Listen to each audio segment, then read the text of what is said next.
Hi! Hello! నమస్తే friends. Welcome to my channel. నేను భారతి. ఈరోజు మంచి ఇన్ఫర్మేషన్ ఉన్న వీడియోతో మీ ముందుకొచ్చాను.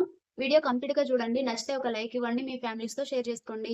ఇప్పుడు వీడియోలోకైతే పోదాము. నేనైతే మీషోలో సెల్లర్ అకౌంట్ క్రియేట్ చేసుకొని 2 మంత్స్ అయితుంది. లాస్ట్ డిసెంబర్ 3కైతే నేను క్రియేట్ చేసిన. క్రియేట్ చేసినప్పుడు నేను ఓన్లీ 2000 పెట్టే ఇంకా బట్టలైతే తీసుకున్నా అండి. Kurtis, 3 piece sets, co-ord sets. ఈ 3 వేరియేషన్స్ ఉన్న బట్టలైతే తీసుకున్నా. అంతకు మించి నేనేం మల్టిపుల్ చాయిసెస్ అయితే తీసుకోలేదండి.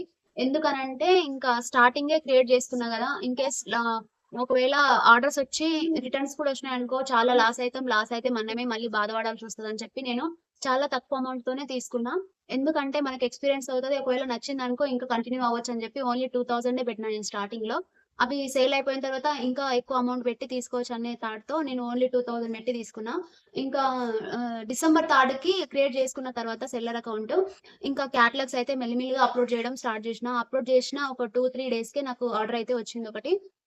చాలా హ్యాపీగా ఫీల్ అయినా. ఎందుకంటే ఇంట్లో ఉండి ఆర్డర్ తెచ్చుకోవడం అనేది నా వరకి కొంచెం స్పెషల్ అనిపిచ్చింది. కొంచెం కొత్తగా మంచిగా అనిపిచ్చింది. సో, నాకు ఆర్డర్ అయితే వచ్చింది. నేను హ్యాపీగా ఫీల్ అయినా. ఇంకా ప్యాక్ చేసి పికప్ బాయ్‌కి అయితే ఇచ్చేసిన. అది ఆర్డర్ పికప్ అయిపోయిన ఒక 1 వీక్‌కి నాకు అమౌంట్ కూడా వచ్చిందండి. నాకు 12 ఆర్డర్స్ అయితే వచ్చినాయి ఈ 2 మంత్స్‌లో. ఇంకా ఈ 12 ఆర్డర్స్‌లో నాకు 2 కుర్తీస్ కూడా రిటర్న్ వచ్చినాయండి. ఆ రిటర్న్స్ కూడా ఎందుకొచ్చినాయంటే పికప్ బాయ్ కస్టమర్‌కి కాల్ చేసినప్పుడు ఎత్తలేదంటండి. మరి వాళ్ళు ఎందుకు ఎత్తలేదో తెలీదు గానీ ఎత్తకపోవడం వల్ల 2 ఒకటే కస్టమర్ ఆర్డర్ పెట్టుకున్నారు. ఆ 2 కూడా ఇంక నాకు రిటర్న్ వచ్చినాయి. రిటర్న్ రావడం వల్ల 310 అయితే నేను షిప్పింగ్ చార్జెస్ అయితే పే చేసినా అన్నమాట. మిగతా 10 కూడా కంప్లీట్‌గా మంచిగా సేల్ అయిపోయినాయి. నేను అనుకున్న దానికంటే కొంచెం ప్రాఫిట్ మంచిగానే వచ్చింది. ఇంకా 2 కాబట్టి కొంచెం అంత ఏమి ఎక్కువ ఫీల్ అవ్వలేదు. ఇంకా నేను తక్కువ అమౌంట్‌లో పెట్టి తీసుకున్నా గాబట్టి, నేను పెట్టిన 2000 అమౌంట్ కంటే కొంచెం ఎక్కువనే నాకు ప్రాఫిట్ వచ్చిందనిపించింది. ఇంకా తర్వాత నేను కొనలేదు. ఎందుకనంటే ఇగ మధ్యలో ఊరికెళ్ళినాం. ఊరికెళ్ళడం వల్ల ఇంక నాకు స్టాక్ అయితే కొనడానికి వీలవ్వలేదు. ఇంకా కొన్ని ప్రొడక్ట్స్ అయితే ఉన్నాయండి. 2000 పెట్టిన వాటిలోనే. ఇంకా కొన్ని ఉన్నాయి. వాటిని కొంచెం మళ్ళీ కొత్తగా ఫోటోస్ తీసి అప్‌లోడ్ చేద్దామని చెప్పి నేను చూస్తున్నా. వాటిని ఎడిట్ జేసి దాని డీటెయిల్స్ కూడా ఎడిట్ జేసి మళ్ళీ సేల్‌లో పెట్టాలని అనుకుంటున్నా. మీకు గూడా ఇలాంటి ఈ మీషోకి సంబంధించిన ఏదైనా ఇన్ఫర్మేషన్ గావాలంటే నన్నడగొచ్చు. దీనిలో ప్రాఫిట్, లాస్ 2 ఉంటాయండి. ఇది అందరూ చెప్తారు. కానీ ఇక్కడేంటంటే రిటర్న్స్ మనకెందుకు ఎక్కువొస్తున్నాయంటే దాని గురించి నేనొక విషయం జెప్తా. కొందరు కస్టమర్స్ ఎట్లా ఉంటారంటే అమౌంట్ తక్కువనే గదా! తీసుకుందాం అని జెప్పి ఆర్డర్ పెట్టుకుంటారు. తీరా ఇంటికొచ్చిన తర్వాత అంత బాలేదు, ఫ్యాబ్రిక్ బాలేదని డిసైడ్ అయ్యి చాలా ఈజీ రిటర్నే గదా! అని చెప్పి ఈజీగా రిటర్న్స్ అయితే పెడుతుంటారు. దీనివల్ల మనము సేల్ జేసే వాళ్ళకి చాలా లాస్ అవుతుంటదండి. కొంతమంది ఎట్లా ఉంటారు అనంటే ఇంటి దగ్గర కూర్చొని ఇంకా ఫోన్‌లో మీషోలో ఫోటోస్, క్యాటలాగ్స్ ఏదైనా డ్రెస్సులు గాని, సారీస్ గాని చూసి నచ్చితే ఆర్డర్ అయితే పెట్టుకుంటారు. ఇంకా ఒకటి 1500 2000 పెట్టుకుంటారండి. పెట్టుకున్న తర్వాత ఇంత అమౌంట్ పెట్టి తీసుకుంటున్నా గదా! ఇంటికొచ్చిన తర్వాత నచ్చితే తీసుకుందాం. లేకపోతే మళ్ళీ రిటర్న్ పెడదాం అని చెప్పి ఇంకా ఆర్డర్ వచ్చిన తర్వాత ఈ టైంలో ఇంత అమౌంట్ పెట్టి తీసుకోవడం అవసరమా?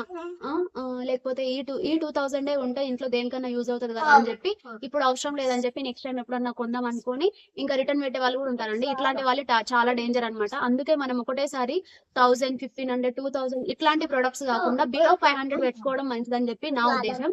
అందుకే నాకు ఇప్పటి వరకి లాస్ ఏమి ఎక్కువ రాలేదు. 2 కుర్తీస్ అయినా గూడా కొంచెం నేను ఫేస్ చేయగలిగిన. ఎందుకనంటే మిగతా 10 కుర్తీస్ మిగతా 10 ఆర్డర్స్ కూడా మంచిగా కంప్లీట్ అయినాయి. నేను అనుకున్న దానికంటే కొంచెం బెటరే అనిపించింది. అది కూడా నేను 500 బిలోనే పెట్టుకున్నా అండి. కాస్ట్ కూడా మార్జిన్ మీషోలో. అందుకే నాకు అంత ఏం అనిపించలేదు. ఇప్పుడు మీరు అడగొచ్చు ఇప్పుడు మీషోలో సెల్లింగ్ అకౌంట్ తీసుకోవడం మంచిదా వద్దా అని చెప్పి. ఇంట్లో ఉండేవాళ్ళైతే తీసుకోవచ్చండి. హస్బెండ్‌కి ఎంతో కొంత హెల్ప్ చేద్దాం అనుకునే వాళ్ళైతే తీసుకోవచ్చు.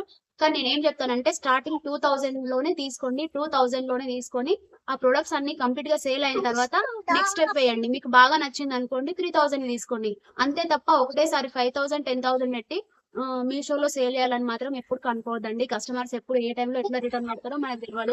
ఎలాంటి రీజన్స్‌తో పెడతారో కూడా మనకు తెలవదు కాబట్టి అందుకే కొంచెం కొంచెంగా తీసుకోండి ప్రొడక్ట్స్.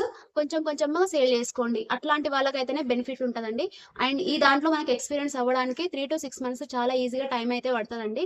ఈ 3 మంత్స్, 6 మంత్స్ ఎక్స్‌పీరియన్స్ చేసిన తర్వాతనే మీరు ఎక్కువ సేల్ చేసుకోవడానికి బావుంటదని చెప్పి నా ఒపీనియను. ఈ మీషో గురించి మీకేమైనా ఇన్ఫర్మేషన్ కావాలనుకుంటే నన్ను కింద కామెంట్ సెక్షన్‌లో అడగండి. మీకు ఏ డౌట్ ఉన్నా కూడా నేను క్లియర్ చేయడానికి ట్రై చేస్తాను. ఈ వీడియో మీకు యూజ్ అయితే ఒక లైక్ ఇవ్వండి. ఛానెల్‌ని సబ్స్క్రైబ్ చేయండి. ఇలాంటి వీడియోస్ కోసం నా ఛానెల్‌ని ఫాలో చేయండి. Thank you for watching. Bye friends.